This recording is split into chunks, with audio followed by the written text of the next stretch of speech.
Hello guys, good morning. Welcome back to my vlog. Today guys, mga tuloy tag pinidiktin. Kauban ng akong ate. Kini akong ate, imbis mapakiri ko gipawok ko, tanawa. Di na slide na hinoon ko. Anak ko pagdali ate, kay ulaw kaayo. Daghan nakakita ang na-slide ko. Tawag na ko ate, kiri ko. So pag-abot sa unahan, kaya sa kita naman si father. Ana si ate, bless na father, pangayog 5 ha. Anak ko, sige. Der na kay 5 der. Ana si father, ay wala dong, wala ko ka-withdraw. Mato pinag-joke na lang ko gijikas na lang der. Hehehehe. Suruyo na to karon guys, isang ilahang bakahan. Mao ni entrance sa farm nila. Dayon na anak ni daddy. Didi kinsa di ay ni si Binbinidos di. Ana siya, ay kana siya. Mao na founder sa mga baka. Mao ba di? Asa naman na siya karon? Ana si daddy, ay wala na siya nakibulalo na siya tong naging tuig. Nge kasanyang gibulalo ora. Pares unta to ana si daddy. Ay pareho ra na sabaw. Tingala ko guys, na nanawag sa ako. Egon. Paglingin ako, pamilyar magkaayo. Si Lolo di ay. Kabalo ba mo guys? Kakugihan kayo na akong lolo. Gikan pa na siya ni backline nilabang dito lugot.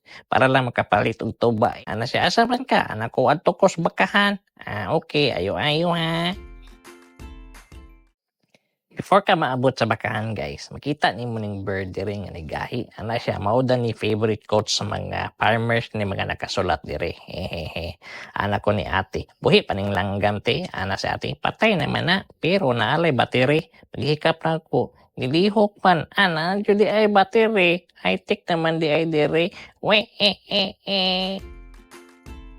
Welcome to Milk Republic guys. Mao na ni ang entrance sa bakahan. Anak ko ni ate, nalagi balot diri oh. Kuha kog isabi. Pero nakuha pa kog isa pa jud. Kay plano na ko ihatag kay ate Sansan. Ana sa ate Sansan, di ko makaon na nabi kay Pinoy ra kong ginakaon ni kaarte. Mo to gibalik na lang nako. Samtang nagpahuway mi diri guys, nangita mi ate Sansan. Asa na mo to si ate Sansan? Hala, tuwara di ay. Nangita og Pinoy. Tawag na ko. Hoy, ate San, wala may Pinoy diha. Puros man na balot. Kini akong gipunit guys. Na curious jud ko og unsa ni. Ana si Mami bunot na nak. Muna ginailo ni daddy nimo sa una bata pa siya. Anak ko, ha? Ilo di ay ni. Ate, iklin akong hand, ate.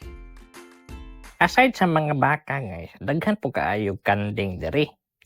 Tanawa guys, mga busok daw kaayo, lami daw kaayo himo ang papaitan ana si daddy.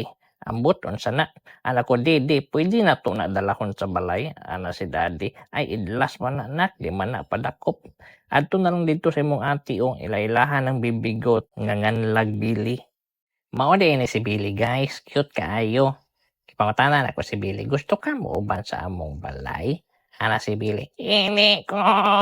Ay, okay. Cute magud kaayo ka. Unsay gusto nimo ining dako nimo? Kilawin o kalderita? Ana si Billy. Ma! Anak ko, joke ra oy. So gikis na lang ako si Billy kay nihilak naman. Hehehe. Ipakita din ako sa inyo guys sa mga baka diri. Gitawag sa nako akong ate. Kargaha ko ate kay daghan kaayo tai. So mo na yung mga baka diri guys, mga milking cow dahil hindi sila. Lami kayo na ilang fresh milk diri, mura og Nestle. Kung kami nagdugay diri guys, kaya piti buhuag tayo nga, arte magayo kong daddy. Naa sila ginatawag diri guys nga holy cow. Anak ko ni daddy, nga no, dahil ginatawag ni holy cow daddy. Ana si daddy, di ko sure nak, pero basig ang ginainom na tubig kay holy water. Anli man na diri.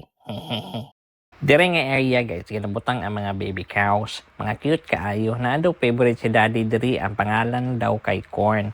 Corn beef, hala ka corny. Ang pinaka-favorite part na ko guys, ang pagsakay-sakay na mo og tractor. Sakay mi ni ate guys, lingaw kaayo ko. Moto, brum brum brum brum brum brum brum brum. Taod-taod guys, anak ko ni ate. Ate, unsa na? Ana si ate. Ay, coyote man na. Moto, double check ni daddy kung coyote ba jud. Ana si daddy. Oh, coyote jud di ay. Bisaya lang. Naapod sila yung mga bunnies diri guys. Naapoy ducks and geese. Malingaw jud mo kung mulaag mo diri. Ayaw mo kabalaka kay walay entrance. Libre diri. Lagi kapoy naman ko guys. Ana si daddy. Manguli na daw me. Anak ko kay mami. Mami, ambi na akong didi kay magtimo usa ko diri. So, mao lang to guys. Thank you for watching.